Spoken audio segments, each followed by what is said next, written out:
அஸ்ஸலாமு அலைக்கும் உறவுகளே, நான் உங்கள் Taj. Welcome to Mila's recipe. இன்றைக்கி மிலாஸ் ரெசிப்பியில் மட்டன் தம் பிரியாணி செய்வது எப்படி பார்ப்போம் உறவுகளே. வாங்க வீடியோக்குள்ளே போகலாம். மட்டன் 1.25 கிலோ, பாதாம் பருப்பு 10லேருந்து 12, மிளகாய்த்தூள் 1/2 டீஸ்பூன், தயிர் 2 டேபிள் ஸ்பூன், இஞ்சி பூண்டு பேஸ்ட்டு 1 டீஸ்பூன், சால்ட்டு 1/2 டீஸ்பூன். இப்போது மட்டனில் மஞ்சள் தூள் போட்டு தான் நான் வாஷ் பண்ணி வச்சுருக்கேன். இப்போ 1/2 ஸ்பூனு சால்ட்டு சேர்த்துக்கலாம். இஞ்சி பூண்டு பேஸ்ட்டையும் சேர்த்துடலாம். 1/2 ஸ்பூன்,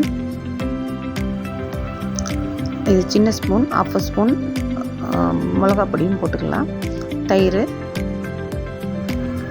சேர்த்து நல்லா மிக்ஸ் பண்ணிக்கலாம்.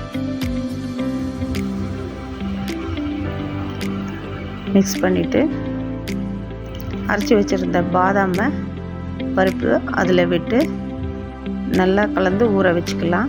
நல்லா ஊறினதும் வேக வச்சு எடுத்து வச்சுக்கலாம். இப்போது மற்ற பொருளையும் பார்த்துடலாம். 1 கிலோ பாஸ்மதி அரிசி, 400 கிராம் வெங்காயம், பூண்டு 25 கிராம், இஞ்சி 50 கிராம், தயிர் 1/2 கப்பு, ஆயில் 150 கிராம், 1/4 கட்டு புதினா, 1/4 கட்டு மல்லி, மிளகாய் ஒரு 6, தக்காளி 400 கிராம், மிளகாய்த்தூள் 1 டீஸ்பூன், தேவையான அளவு உப்பு, அரிசி வேக வச்சு வடிக்கிறதுக்கு தண்ணி 4 லிட்டர். இப்போது பாஸ்மதி அரிசியை ஒரு 1/2 hour ஊற வச்சுக்கலாம். ஊறினா தான் நல்ல நீளமாக நல்லாயிருக்கும். இப்போது பிரியாணி பாத்திரத்தை அடுப்பில் வச்சு எண்ணெயை ஊற்றி கொஞ்சம் பட்டை, அன்னாசி பூ 2, ஏலக்காய் ஒரு 4-5 சேர்த்து நல்லா சூடாகட்டும். நான் இன்க்ரீடியண்ட்டில் மறந்துட்டேன், அதனால தான் இப்போ காட்டி போடுறேன். அப்புறம் நீல வாக்கில் நறுக்கின வெங்காயத்தையும் அதில் போட்டுக்கலாம். போட்டு நல்லா கோல்டன் கலர் வர்ற வரைக்கும் நல்லா வதக்கணும். இதோடவே பச்சை மிளகா, கொஞ்சம் புதினா இதெல்லாம் போட்டு வதக்கிக்கலாம். இப்போது இஞ்சி பூண்டு பேஸ்ட்டு போட்டு பச்சை வாசம் போகிற வரைக்கும் நல்லா வதக்கிக்கலாம். அப்போ தான் அது நல்ல மனம் கொடுக்கும்.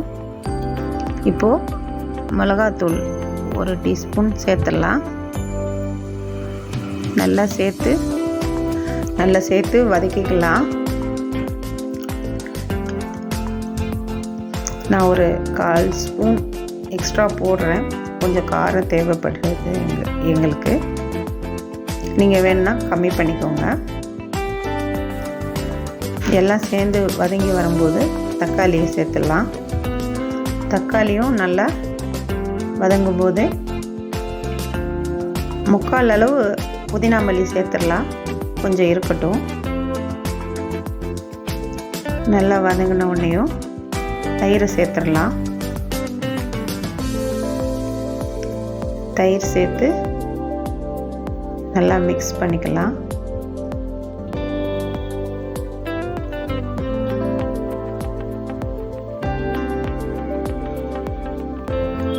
இப்போ ஒரு 2 ஸ்பூன் சால்ட் சேர்த்துக்கலாம். நீங்கள் பார்த்துக்கிட்டு உங்களுக்கு எக்ஸ்ட்ரா வேணும்னா சேர்த்துக்கோங்க. இப்போ நம்ம வேக வச்சுருந்த மட்டனை அதில் சேர்த்துடலாம். சேர்த்து நல்லா மிக்ஸ் பண்ணி கொடுங்க. இந்த ஸ்டேஜில் நீங்கள் உப்பு சரி பார்த்துக்கோங்க. கம்மி வேணால் கம்மி பண்ணிக்கோங்க.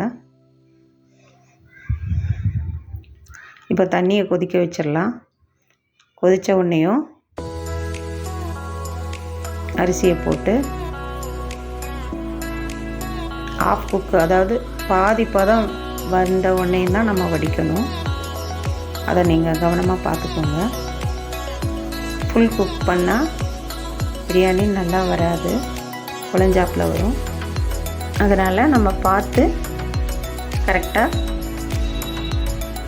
வடிக்கணும். இப்போ கரெக்டாக இருக்குது. இப்போ வடிச்சிடலாம். இப்போ இந்த வடித்த தண்ணியை கீழே கொட்ட வேண்டாம். நம்ம பிரியாணி தம் போடும்போது தண்ணி பத்தாட்டி அந்த தண்ணியை வந்து நம்ம யூஸ் பண்ணணும்.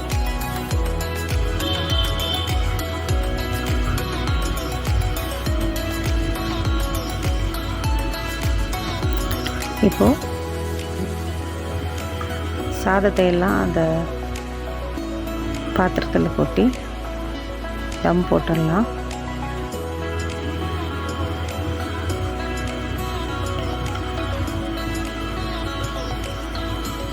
இப்போது தண்ணி கொஞ்சம் கம்மியாக இருக்குது. அந்த வடித்த தண்ணியையே நம்ம கொஞ்சம் எடுத்து சேர்த்துடலாம்.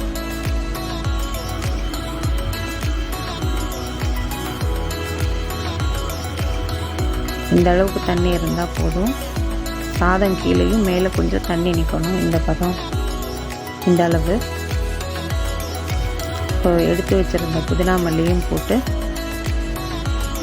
நம்ம தம் போட்டுடலாம். ஸோ